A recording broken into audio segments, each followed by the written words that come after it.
കൂടുതൽ ടെക് വീഡിയോകൾക്കായി ഈ ചാനൽ സബ്സ്ക്രൈബ് ചെയ്യൂ. ചാനൽ അപ്ഡേറ്റ്സ് അപ്പോൾ തന്നെ അറിയാൻ വേണ്ടി ബെൽ ഐക്കൺ ക്ലിക്ക് ചെയ്യൂ. Hi all, welcome to tech Malayalam. ഈ അടുത്ത കാലത്തുണ്ടായ ഏറ്റവും വലിയ വിവാദങ്ങളിലൊന്നായിരുന്നു ഫേസ്ബുക്ക് യൂസേഴ്സിന്റെ ഇൻഫർമേഷൻ സ്റ്റോർ ചെയ്യുന്നു, ഷെയർ ചെയ്യുന്നു എന്നുള്ളത്. ഫേസ്ബുക്കിന്റെ ഉടമസ്ഥതയിലുള്ള വാട്സപ്പ് ഇപ്പോൾ ജനപ്രിയ ആപ്ലിക്കേഷനാണ്. നമ്മളിൽ മിക്കവാറും എല്ലാവരും തന്നെ വാട്സപ്പ് യൂസ് ചെയ്യുന്നുണ്ട്.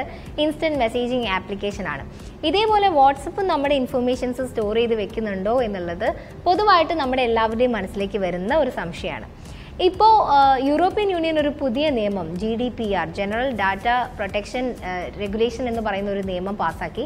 അതിൽ പറയുന്നത് ഇത്തരം സോഷ്യൽ മീഡിയ യൂസ് ചെയ്യുന്ന യൂസേഴ്സിന് അവരുടെ ഏതൊക്കെ ഡാറ്റാസാണ് ഇത്തരത്തിൽ ഷെയർ ചെയ്യുന്നത് എന്നുള്ളത് കാണാനും അത് ഡൗൺലോഡ് ചെയ്ത് വെക്കാനും മനസ്സിലാക്കാനും ഒക്കെ സാധിക്കണം എന്നുള്ളതാണ്. ഈ ഒരു നിയമം വന്നതുകൊണ്ടാണോ എന്നറിയില്ല, വാട്സപ്പും ഇതിനനുസരിച്ചുള്ള ചേഞ്ചസ് സെറ്റിംഗ്സിൽ വന്നിട്ടുണ്ട്. അത് ഇപ്പോഴാണ് ശ്രദ്ധയിൽപ്പെട്ടത്. അപ്പോൾ നിങ്ങൾക്കും നിങ്ങളുടെ ഏതൊക്കെ ഇൻഫർമേഷൻസ് ആണ് വാട്സപ്പ് ഷെയർ ചെയ്തത് അല്ലെങ്കിൽ സ്റ്റോർ ചെയ്ത് വെച്ചിട്ടുള്ളത് എന്ന് കാണാൻ വേണ്ടി സാധിക്കും. അതിനുവേണ്ടി ചെയ്യേണ്ടത് ആദ്യം തന്നെ വാട്സപ്പ് ഓപ്പൺ ചെയ്യാം. വാട്സപ്പ് ഓപ്പൺ ചെയ്ത് കഴിഞ്ഞാൽ സെറ്റിംഗ്സ് എടുക്കുക. സെറ്റിംഗ്സിൽ അക്കൗണ്ട് എന്ന് പറഞ്ഞിട്ടുള്ള ഒരു ഓപ്ഷൻ ഉണ്ട്. അക്കൗണ്ടിൽ നിന്ന് റിക്വസ്റ്റ് അക്കൗണ്ട് ഇൻഫോ എന്ന് പറഞ്ഞിട്ടുള്ള ഒരു ഓപ്ഷൻ ഉണ്ട്. ആ ഓപ്ഷൻ നിങ്ങൾ പ്രസ് ചെയ്യുകയാണെങ്കിൽ അവിടെ റിക്വസ്റ്റ് റിപ്പോർട്ട് എന്ന് പറഞ്ഞിട്ടുള്ള ഒരു ഭാഗം കാണാം. റിക്വസ്റ്റ് റിപ്പോർട്ട് എന്നുള്ളത് കൂടി കൊടുക്കുകയാണെങ്കിൽ നിങ്ങളുടെ റിപ്പോർട്ടിന്, അതായത് വാട്സപ്പിൽ നിങ്ങളുടെ എന്തൊക്കെ കാര്യങ്ങളാണ് വാട്സപ്പ് സെർവറിൽ സേവ് ചെയ്ത് വെച്ചിട്ടുള്ളത്, സ്റ്റോർ ചെയ്തിട്ടുള്ളതെന്ന് കാണാൻ വേണ്ടിയിട്ട് സാധിക്കും. ഇപ്പം നിങ്ങൾ ഇങ്ങനെ ഒരു റിക്വസ്റ്റ് കൊടുത്തതിന് ശേഷം വേറെ എന്തെങ്കിലും കാര്യം ചെയ്യുകയാണ്, അതായത് നിങ്ങളുടെ നമ്പർ മാറ്റുകയോ ഫോണ് മാറ്റുകയോ അക്കൗണ്ട് ഡിലീറ്റ് ചെയ്യുകയോ ചെയ്യുകയാണെങ്കിൽ നിങ്ങൾക്ക് ഇങ്ങനെയുള്ളൊരു റിപ്പോർട്ട് വരില്ല. അങ്ങനെയാണെങ്കിൽ വീണ്ടും നിങ്ങൾ റിക്വസ്റ്റ് ചെയ്യേണ്ടി വരും. സോ ഇത്രയും കാര്യമാണ് ഫസ്റ്റ് സ്റ്റെപ്പ്. റിക്വസ്റ്റ് ചെയ്ത് കഴിഞ്ഞാൽ 3 ദിവസത്തിനകം നിങ്ങൾക്ക് ഈ ഇൻഫർമേഷൻ വരുമെന്നാണ് പറയുന്നത്. പക്ഷേ ഓൾമോസ്റ്റ് 2 മണിക്കൂറൊക്കെ കഴിയുമ്പോഴേക്കും നമുക്ക് നമ്മുടെ ഇൻഫർമേഷൻ അല്ലെങ്കിൽ ഇത്തരത്തിലുള്ള റിപ്പോർട്ട് കിട്ടുന്നുണ്ട്. ഇനി നെക്സ്റ്റ് സ്റ്റേജിലേക്ക് വരുന്നത്, നിങ്ങളുടെ ഫോണിൻ്റെ റിപ്പോർട്ട്, നിങ്ങളുടെ വാട്സപ്പിൻ്റെ റിപ്പോർട്ട് തയ്യാറായി കഴിഞ്ഞിട്ടുണ്ടെങ്കിൽ നിങ്ങൾക്കൊരു നോട്ടിഫിക്കേഷൻ വരും. അതിലിങ്ങനെയാണ് ഉണ്ടാവുക, your report is ready to download. ആ നോട്ടിഫിക്കേഷൻ വന്നു കഴിഞ്ഞാൽ വീണ്ടും നിങ്ങൾ കുറച്ച് പ്രൊസീജിയർ ചെയ്യണം. അത് വാട്സപ്പ് ഓപ്പൺ ചെയ്യുക, വാട്സപ്പിലെ സെറ്റിംഗ്സ് എടുക്കുക, സെറ്റിംഗ്സിൽ അക്കൗണ്ട് എന്നുള്ള ഓപ്ഷൻ എടുക്കുക, റിക്വസ്റ്റ് അക്കൗണ്ട് ഇൻഫോ എന്നുള്ള ഓപ്ഷൻ എടുക്കുക. അതിൻ്റെ അകത്ത് റിക്വസ്റ്റ് റിപ്പോർട്ട് എന്ന് കണ്ടതുപോലെ തന്നെ ഡൗൺലോഡ് റിപ്പോർട്ട് എന്ന് പറഞ്ഞിട്ടുള്ള ഒരു ഓപ്ഷനാണ് വരിക. അത് പ്രസ് ചെയ്യാം. ആ ഒരു ഡൗൺലോഡ് റിപ്പോർട്ട് എന്നുള്ളതിൻ്റെ താഴെ തന്നെ നിങ്ങളുടെ ഈ ഒരു റിപ്പോർട്ട് എത്ര ദിവസം വരെ വാട്സപ്പിൽ ഉണ്ടാകും എന്നുള്ള ആ ഒരു ഇൻഫർമേഷൻ കൂടി വരുന്നുണ്ട്. ഓക്കെ, റിപ്പോർട്ടിന് വേണ്ടിയിട്ടാണല്ലോ നമ്മൾ റിക്വസ്റ്റ് ചെയ്തത്. അത് വന്നു കഴിഞ്ഞ ഉടനെ മാക്സിമം നെറ്റ് ഉണ്ടെങ്കിൽ അപ്പോൾ തന്നെ ഡൗൺലോഡ് ചെയ്ത് വെക്കുന്നതായിരിക്കും നല്ലത്. ഡൗൺലോഡ് റിക്വസ്റ്റ് എന്നുള്ളത് കൊടുത്തു കഴിഞ്ഞാൽ നമ്മുടെ ഫോണിലേക്ക് ഡൗൺലോഡ് ആകുന്നത് സിപ്പ് ഫയലിൻ്റെ രൂപത്തിലായിരിക്കും. ഡൗൺലോഡ് ചെയ്തത് 2 ഫോർമാറ്റിലുണ്ടാവും. ഒന്ന് HTML-ഉം ഒന്ന് JSON ആണ്. HTML ആണെങ്കിൽ നമുക്ക് നേരിട്ട് കാണാൻ വേണ്ടി സാധിക്കും. JSON ഫയൽസ് ആണെങ്കിൽ നമുക്ക് വേറൊരു ആപ്ലിക്കേഷൻ ഇൻസ്റ്റാൾ ചെയ്ത് അങ്ങനെയൊക്കെ കാണാൻ വേണ്ടി സാധിക്കും. HTML ആണ് നമുക്ക് എളുപ്പം. സോ ഡയറക്റ്റ് ആയിട്ട് നമുക്ക് കാണാം. ആ ഒരു ഫയൽ ഓപ്പൺ ചെയ്ത് കഴിഞ്ഞാൽ നമ്മുടെ ഏതൊക്കെ ഇൻഫർമേഷൻ ആണ് വാട്സപ്പിലുള്ളത് അവർ സ്റ്റോർ ചെയ്തതെന്ന് കാണാം.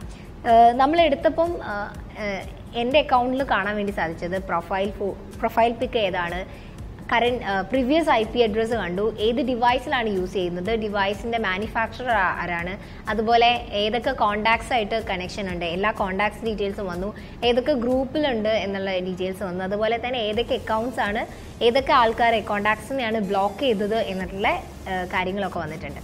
അല്ലാതെ മെസ്സേജസോ GIF file, video, photos, Facebook ഇത്തരത്തിലൊരു മെസ്സേജ് വന്നിട്ടുണ്ടായിരുന്നു. ഫേസ്ബുക്കിൽ നമ്മൾ ഡൗൺലോഡ് ചെയ്തപ്പം കണ്ട പോലത്തെ കാര്യങ്ങളൊന്നും വാട്സപ്പിൽ വന്നിട്ടില്ല. ഇത്രയും ഇൻഫർമേഷൻ മാത്രമാണ് വാട്സപ്പ് സ്റ്റോർ ചെയ്തതായിട്ട് റിപ്പോർട്ടിലുള്ളത്.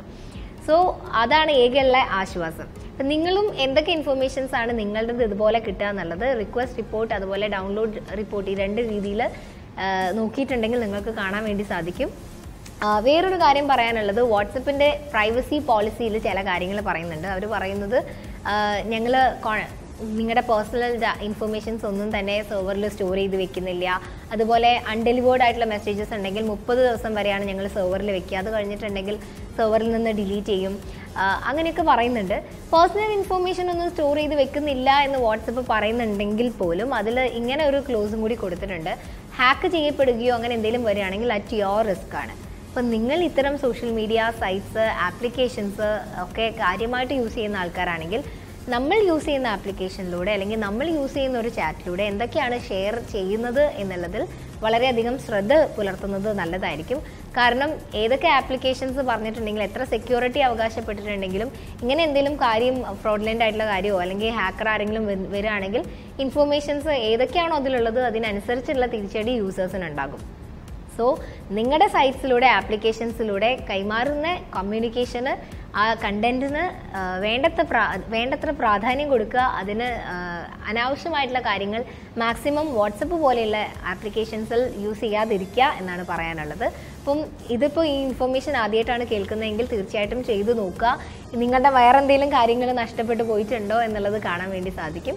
എനിവേസ് ഈ വീഡിയോ ഞങ്ങൾ വൈൻഡപ്പ് ചെയ്യാണ്. ഇൻഫർമേഷൻ നിങ്ങൾക്ക് യൂസ്ഫുൾ ആയിരിക്കും എന്ന് പ്രതീക്ഷിക്കുന്നു. മറ്റൊരു വീഡിയോയിൽ നമുക്ക് കാണാം. അതുവരെ